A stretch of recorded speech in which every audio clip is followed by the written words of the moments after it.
Bom, primeiramente eu queria, né, fazer uma breve apresentação para quem não conhece o professor Leonardo Lima Fuscaldi, né? Então, rapidamente, ele é graduado em farmácia, também é mestre e doutor em ciências farmacêuticas pela Universidade Federal de Minas Gerais e pós-doutorado ele fez no Hospital Israelita Albert Einstein, com um período, né, no CUDIM, que é o Centro Uruguaio de Imagenologia Molecular.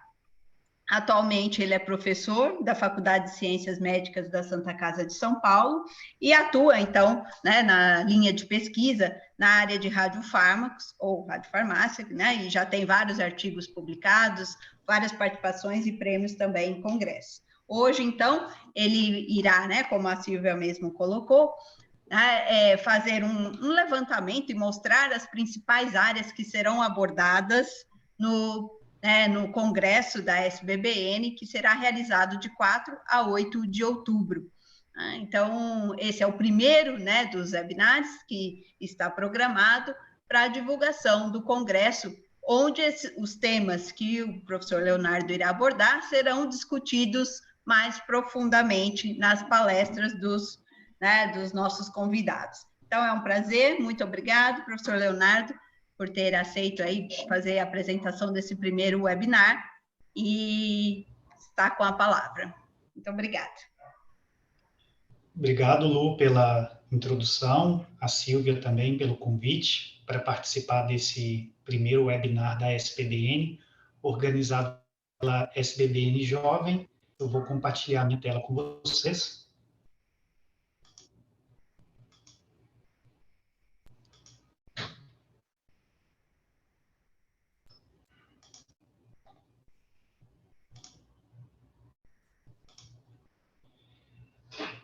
Como a Silvia comentou, e a Luciana também, esse é o primeiro de uma série de webinários organizados pela SBBN Jovem.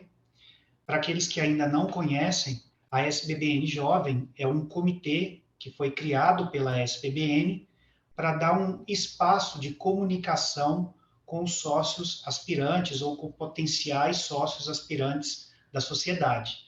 Então, a proposta é direcionada, né, para os alunos de graduação que fazem iniciação científica em alguma área correlata da sociedade, os que já estão na pós-graduação, fazendo o mestrado e o doutorado. E a SBBN Jovem vem organizando alguns eventos gratuitos direcionados a essa conversa com os jovens profissionais. A exemplo do Jovens Profissionais do Futuro, papo reto sobre as profissões, que acontece na forma de live lá no Instagram da SBBN. Então, sempre que ocorre uma live dessas, é uma conversa, uma entrevista com algum profissional jovem que recentemente defendeu o mestrado, o doutorado, abrindo um espaço para que esse jovem possa falar do seu trabalho e falar da sua área de pesquisa, da sua área de atuação, para que outros conheçam essa possibilidade de atuação dentro da aplicação da energia nuclear nas biociências. Então, para quem ainda não conhece, as lives da SBBN Jovem, elas estão disponíveis no Instagram, elas acontecem no Instagram e ficam registradas lá. Então, quem ainda não segue o Instagram da SBBN, o arroba é esse, Biociências Nucleares. A outra mídia que a SBBN tem para divulgar suas ações, incluindo a SBBN Jovem, é o YouTube, o canal no YouTube da SBBN. Então, a gente aproveita também a oportunidade para convidá-los a seguirem a SBBN no YouTube, né, e ativar o sininho para as futuras postagens que vão acontecendo. Já tem algumas e, aos poucos, a gente vai alimentando o canal da SBBN no YouTube. Inclusive, esse e os próximos webinários serão colocados lá no canal para aqueles que queiram assistir depois. Já tem algumas conferências lá, como vocês podem ver aqui, né? Então, nós convidamos a todos a seguir também no YouTube. E a terceira rede social, o Facebook, que também a gente divulga ações da SBBN e da SBBN Jovem, é só procurar no YouTube e seguir a página da SBBN. Então, voltando ao tema desse primeiro webinar, que é o desenvolvimento de novos produtos para câncer, infecção e inflamação e neuroimagem e alternativas para agentes teranósticos, nesse caso, os novos produtos que a gente vai abordar são os radiofármacos. E a escolha dessas aplicações é uma forma de introduzir para os jovens aspirantes, né, os sócios aspirantes, quais são os conceitos relacionados aos radiofármacos nessas áreas, já que tudo isso vai ser discutido de maneira ampla durante esse próximo congresso que acontece em outubro, o congresso da SBBN 2021, junto com a IUPAB. Então, o radiofármaco, ele é um medicamento constituído por um elemento não radioativo, marcado com um isótopo radioativo, que é o radionuclídeo. Então, esse elemento não radioativo pode ser uma molécula orgânica, por exemplo, ou um peptídeo, um anticorpo, e ele não exerce ou não deveria exercer nenhuma atividade farmacológica. O objetivo da porção fármaco do radiofármaco é alcançar órgãos e tecidos específicos interagindo a nível molecular, sem exercer uma ação farmacológica, e o radionuclídeo, ligado a essa molécula, libera a radiação, que pode ser uma partícula alfa, uma partícula beta menos, para radioterapia, para terapia radionuclídica, ou a emissão de um raio gama, ou uma partícula beta mais, para as imagens moleculares. Então, as imagens usando radiofármacos são conhecidas como imagens moleculares justamente por isso, porque o radiofármaco ele interage num nível molecular. E os radioisótopos, que são utilizados para marcar essas moléculas de radiofármacos, são produzidos em reatores nucleares ou ciclotron, e ainda aqueles que são gerados a partir de geradores, como o tecnésio 99 metastável, que é o radioisótopo mais utilizado para marcação de moléculas atualmente. Ele é um emissor gama e, portanto, usado para as imagens SPECT. E o outro gerador bastante presente na medicina nuclear é o de galho 68, que já é um emissor positron. O galho é um dos radioisótopos PET mais utilizados, e, em se tratando de radioisótopo de gerador, é o mais usado na medicina nuclear. E aí, dentro da radiofarmácia, existe a produção de radiofármacos e de radioisótopos em ciclotron, então uma possibilidade de atuação dos profissionais nessa área é na radiofarmácia industrial, o ciclotron. Existe aquela radiofarmácia industrial, que é um centro PET, então, além de ter o ciclotron, tem toda a cadeia de produção da molécula e uso, né, no próprio centro PET, então você tem desde a produção até o uso final nos pacientes. A indústria radiofarmacêutica, que produz kits liofilizados para marcação, por exemplo, com tecnésio 99 metastável, que é aquele radioisótopo que eu comentei no slide anterior, e a radiofarmácia centralizada, a radiofarmácia hospitalar, onde acontece, propriamente dito, essas marcações, o uso dos radiofármacos e o preparo, o controle de qualidade para a administração dos pacientes. Fora os aspectos de pesquisa e regulatórios. E aí eu destaco a parte da pesquisa, porque os radiofármacos, a imagem molecular, né, utilizando radiofármacos, ou a terapia radionuclídica, utilizando os radiofármacos, é uma das linhas de pesquisa de interesse dos sócios da SBBN. Existem grupos dentro da SBBN que desenvolvem esse tipo de pesquisa. E aí, falando de aplicações, a primeira delas é a terapia radionuclídica, onde o radiofármaco ele é administrado pela via intravenosa, então o radiofármaco ele vai se distribuir ao longo pelo corpo do paciente e se acumular num órgão ou tecido de interesse. A principal aplicação da terapia radionuclídica é para o tratamento do câncer. Então, como vocês podem ver nessa tabela à direita, existem vários radiofármacos disponíveis para uso clínico, todos para tratamento de algum tipo de tumor. E aí o que a gente pode observar é que são radiofármacos marcados com emissores beta- ou partícula alfa, usados aí para liberar energia e matar a célula cancerosa. É importante aqui fazer um contraponto entre terapia radionuclídica e radioterapia. No primeiro caso, a que usa os radiofármacos, esse radiofármaco é administrado pela via intravenosa e ocorre a sua distribuição. Então, é uma forma de tratamento sistêmico adequado tanto para tumores primários quanto para suas metástases. Já no caso da radioterapia, que pertence à área da radiologia, o paciente é irradiado localmente. Então, não é um método de tratamento adequado, por exemplo, quando há metástases, né? E aí é importante, no caso da radioterapia, que o tumor, além de ser localizado, essa localização seja bem definida, bem conhecida, porque o processo acontece de maneira local, diferente da terapia radionuclídica, utilizando radiofármacos que eu mencionei anteriormente. E aqui nesse slide nós temos um exemplo, né, de terapia radionuclídica utilizando o ligante de PSMA marcado com lutésio-177, que é um emissor de partícula beta-. Na imagem à esquerda, o paciente, né, apresentando múltiplas captações, né, ou seja, metástase do câncer de próstata, é um paciente homem de aproximadamente 70 anos, com diagnóstico prévio de câncer de próstata, e aí a imagem à direita é uma imagem pós-tratamento, né, após 3 ciclos com o ligante de PSMA marcado com lutésio-177, mostrando que aqueles pontos de captação da figura A desapareceram, mostrando aí um sucesso no tratamento radionuclídico usando esse radiofármaco.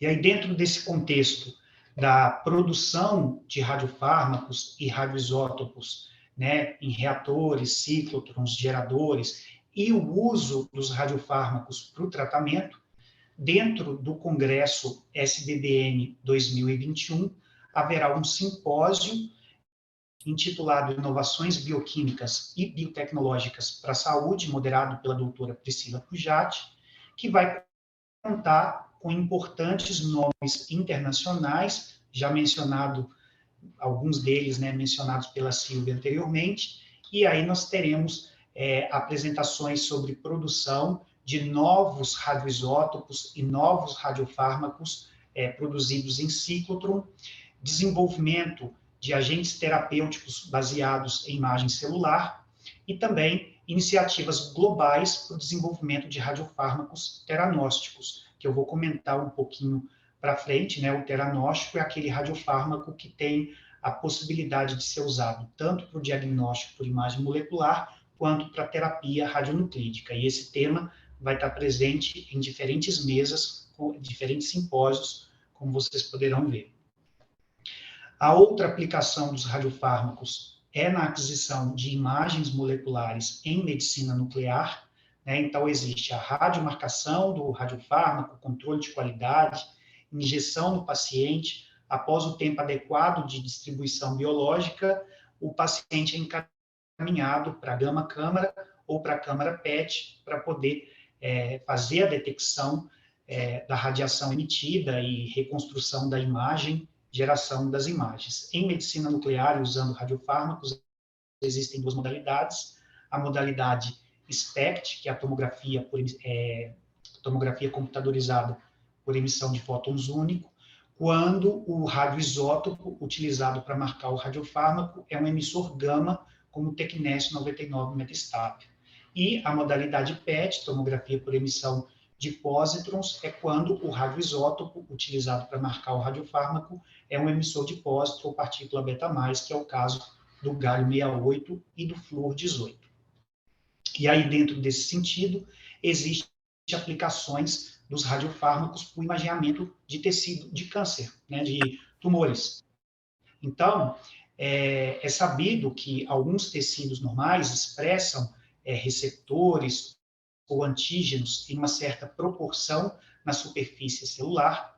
quando essas células se tornam cancerosas, há uma superexpressão, um aumento considerável da ordem de 1.000 a 10.000 vezes na expressão desses receptores ou antígenos, e diante disso, moléculas como, por exemplo, um peptídeo ligante de um receptor superexpresso ou ligante de um antígeno superexpresso pode ser marcado e aí ele vai se acumular preferencialmente na célula tumoral em detrimento da célula sadia.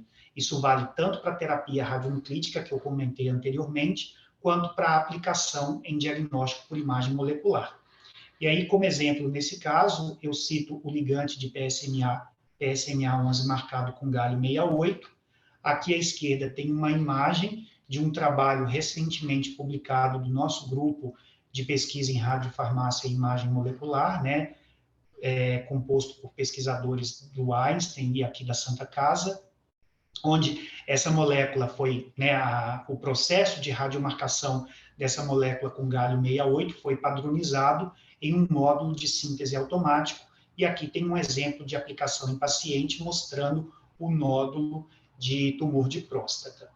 Nesse contexto da aplicação em câncer, e especialmente do câncer de próstata, vai ter também, durante o congresso da SBBN 2021, um simpósio coordenado pelo Dr. Sérgio Souza, intitulado Sinalização de Receptores de Andrógeno e Estudos Clínicos para o Câncer de Próstata. Então, o Dr. Hernandes Carvalho, ele vai falar sobre a sinalização de receptores de andrógeno em câncer de próstata, e, seguido a essa apresentação, haverá uma série de apresentações, uma série de experiências com o ligante de PSMA na clínica. Então, a doutora Cristina Matuchita, do Rio Grande do Sul, vai falar sobre o PSMA marcado com flúor 18. O doutor Euclides vai falar sobre o PSMA lutécio, e aí, se vocês lembrarem sobre a aplicação da terapia radionuclídica que eu comentei anteriormente, ele vai apresentar a sua experiência no Hospital do Câncer de Barretos, seguido aí da doutora Lilian, do Albert Einstein, falando do PSMA galho, que é aquele mesmo PSMA que nós padronizamos o processo de radiomarcação e publicamos, que eu mencionei anteriormente, e ela ainda fala sobre o DOTATAT, que, no caso, não é para câncer de próstata, é para tumores neuroendócrinos, né, que superexpressam receptores para somatostatina. O DOTATAT é um análogo da somatostatina. Então, dentro desse sentido, a gente vai ter uma mesa bastante recheada sobre esse assunto durante o congresso.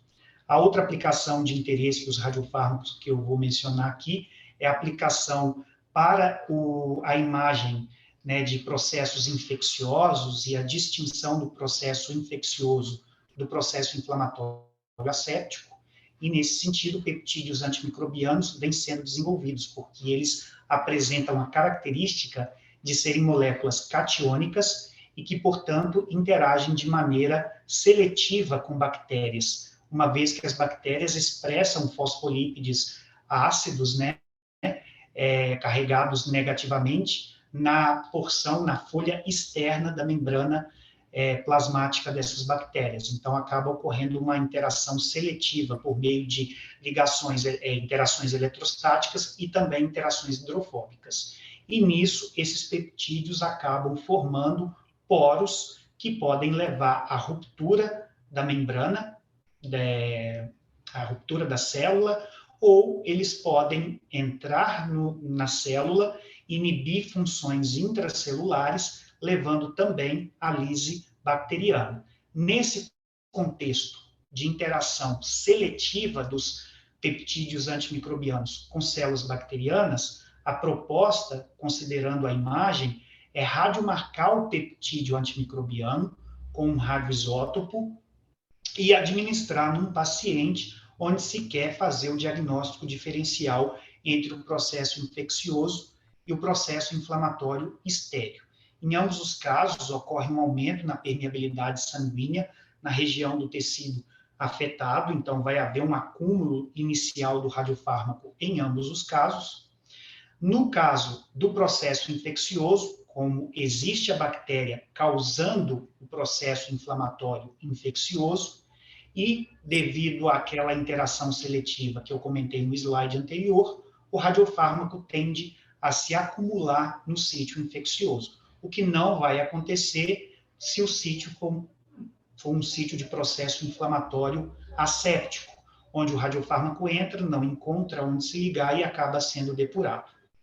E aí eu tenho o diagnóstico diferencial entre infecção e inflamação. Dentro desse sentido, o nosso grupo também vem trabalhando com um peptídeo antimicrobiano isolado previamente do veneno da aranha Lycosa erythrognatta e denominado LiETX1. Porém, o nosso grupo trabalha com uma versão, um derivado minimizado e modificado de LiETX1, denominado aí LiETX1-MN-delta-K, e o desenvolvimento desse peptídeo antimicrobiano, desse derivado do peptídeo antimicrobiano, mostrou, né, num estudo num modelo animal de artrite séptica, que esse peptídeo apresentou uma boa ação antimicrobiana, reduzindo a infecção e, consequentemente, o processo inflamatório causado pela infecção, e também levou a uma diminuição na dor desses animais. E aí, esse derivado foi trazido, né, esse trabalho foi desenvolvido na UFMG, publicado recentemente, e esse peptídeo foi trazido aqui para São Paulo, né, numa parceria entre essas instituições, e aí foi marcado, né, com o galho 68, depois de toda a padronização dessa marcação, foi avaliado num modelo de infecção e inflamação. Nesse caso aqui, eu estou apresentando somente a imagem no processo infeccioso, mas se os sócios aspirantes, né, tiverem interesse sobre esse assunto, todo o desenvolvimento vai ser abordado durante o congresso da SBBN em detalhes, numa palestra que vai acontecer no simpósio 4, moderado pela professora Simone, que é um simpósio dedicado a modelos para doenças tumorais e inflamatórias infecciosas. Além da minha apresentação, haverão outras apresentações, como a do Dr. Sérgio Souza, que vai falar sobre uma molécula marcada com iodo 131, como agente teranóstico. É importante lembrar a questão do teranóstico, né, que o iodo 131, ele emite tanto partícula beta- quanto raios gama, então ele pode ser usado para o tratamento e pode ser usado para a imagem SPECT, e nesse caso serão apresentados um estudo pré-clínico em melanoma metastático. Também será abordado pela doutora Bianca a marcação de um anti-TNF-alfa com tecnésio 99 metastável e avaliação, né, como marcador para atividade inflamatória. E ainda o desenvolvimento de um sistema de cultura celular tridimensional para testes dos efeitos das radiações, né, o efeito biológico das radiações sobre essas células. Então, vai ser uma mesa, um simpósio bastante interessante, que eu convido especialmente, já que eu vou participar dessa mesa. Uma outra aplicação seria na parte de neuroimagem. Aqui, para ilustrar essa aplicação, eu apresento um trabalho do nosso grupo, desenvolvido pela doutoranda Daniele Sobral, orientada da professora Luciana, onde 2 peptídeos foram radiomarcados com iodo 131, e eles são peptídeos desenhados para interagir com o receptor do fator de crescimento, que é superexpresso em diferentes tumores, inclusive o tumor de glioblastoma. O foco desse estudo da Daniele foi em glioblastoma. E aí, os dados mostraram, né, in vitro, que houve uma maior captação desse radiofármaco no homogenato de cérebro com tumor de glioblastoma, quando comparado com o cérebro controle, o cérebro sadio, tanto para um peptídeo quanto para o outro. E os dados também foram congruentes nos ensaios in vivo, onde houve maior captação, né, de ambos os peptídeos em todos os tempos avaliados, no modelo que era constituído por ratos inoculados com células C6 de glioblastoma no cérebro e os ratos controle sadios. Então, houve uma maior interação aí nesse sentido. Então, quem quiser saber mais sobre esse trabalho da Daniele, vai poder participar do simpósio número 12, onde a Daniele vai apresentar o seu trabalho, né, além do trabalho da Camille, que é uma sócia aspirante da SPBN, que vai tratar do extrato de Tucumã e a caracterização, estudos de toxicidade em ratos Wistar. Esse simpósio chama atenção para os jovens, né, para os alunos de graduação e pós-graduação, porque ele é um simpósio de destaque para a SBBN Jovem. Então, ele vai ser coordenado pelo Dr. Rodrigo Gadelha, que é o coordenador da SBBN Jovem, e pelo Dr. Márcio Alvarenga. E aí, além da apresentação das meninas, será abordado por diferentes especialistas a educação multidisciplinar em diferentes áreas, que é importante aí para quem está no processo de formação. E ainda dentro do contexto da neuroimagem, haverá o simpósio 9, né, Imagem Molecular e Neurociências, que vai ser moderado pelo professor Valbert e pela professora Simone, onde serão abordados, né, assuntos relacionados à aplicação dos radiofármacos em neuroimagem, pelo doutor Eduardo Sávio, do Uruguai, e os professores brasileiros, o doutor Alexandre e o doutor Lauro. Então, convidamos também aí para participar dessa parte de neuroimagem. E para mencionar, né, o radiofármaco teranóstico é a mesma molécula, é uma molécula marcada com um radioisótopo, que emite 2 tipos diferentes de radiação, como é o caso do iodo 131, que emite raio gama para imagem SPECT e emite partícula beta- para o tratamento. É o exemplo, né, da apresentação do doutor... fugiu o nome, mas que eu mencionei anteriormente, desculpa. Além disso, a outra possibilidade para o teranóstico é a mesma molécula marcada com radioisótopos diferentes, que é o exemplo que eu tinha dado anteriormente, né, o galho 68, que emite partícula beta+, imagem PET, e o lutécio 177, que emite partícula beta-, usado para o tratamento. Então, aquela imagem que eu volto a apresentar aqui, em ambos os casos foram feitas com o radiofármaco PSMA marcado com galho 68, que capta em todos os pontos de metástase do câncer de próstata. E aí esse paciente, depois que ele recebeu 3 ciclos de PSMA lutécio, ele fez uma nova imagem com o PSMA galho, mostrando que todos os pontos de captação sumiram. Então, é um exemplo aí de aplicação do teranóstico. Não haverá uma mesa específica para teranóstico durante o congresso, mas como eu mostrei nas mesas anteriores, algumas delas têm o assunto inserido e será abordado por especialistas no assunto. Por fim, ainda se tratando de radiofarmácia, haverá o simpósio número 10, que tratará da pesquisa e da produção de radioisótopos no Brasil, tanto para o nosso mercado interno, quanto para exportação, que vai ser coordenado, né, moderado pelo Dr. Daniel Coiro e pela doutora Maricel Barbosa. Então, vão ser tratados aspectos legais, o cenário e a perspectiva da inovação tecnológica no Brasil, a produção de emissores alfa num instituto público brasileiro, e fechando com a doutora Desirê, que vai falar sobre o crescimento e o fortalecimento do setor privado no Brasil. Então, aqueles sócios aspirantes que estão em formação e têm interesse em atuação na radiofarmácia, essa é uma mesa bastante importante, porque ela mostra como que está e será o cenário brasileiro nessa área. Então, eu entendo que é um simpósio bastante interessante para os jovens. Porém, a SBBN, ela não vive só de radiofármacos, imagem molecular, terapia radionuclídica, e o congresso não contempla apenas esse assunto. A radiofarmácia é um dos assuntos de interesse da SBBN, é um dos assuntos que estarão presentes no congresso da SBBN. Então, se você quiser conhecer outros assuntos de interesse da SBBN que também estarão presentes no congresso, eu convido a visitar a página da SBBN, sbbn.org.br, e visitar a página específica do congresso e conferir toda a programação.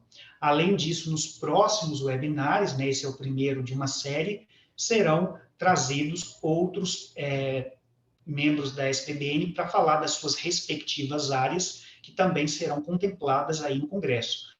O propósito aqui foi só comentar sobre a parte da radiofarmácia. E aí eu reitero o convite para seguir o @biociências nucleares, tanto no Instagram quanto no Facebook, e também seguir o canal da SBBN no YouTube, onde constantemente estão sendo postados vídeos, inclusive esse webinar e os próximos. Eu quero agradecer à SBBN pelo espaço dado, né, para essa conversa com os sócios aspirantes, por meio da SBBN Jovem, agradecer aos que estão presentes aqui no webinar, né, na sala Zoom, e aqueles que estão assistindo a gravação no YouTube. Obrigado pelo convite e pela oportunidade.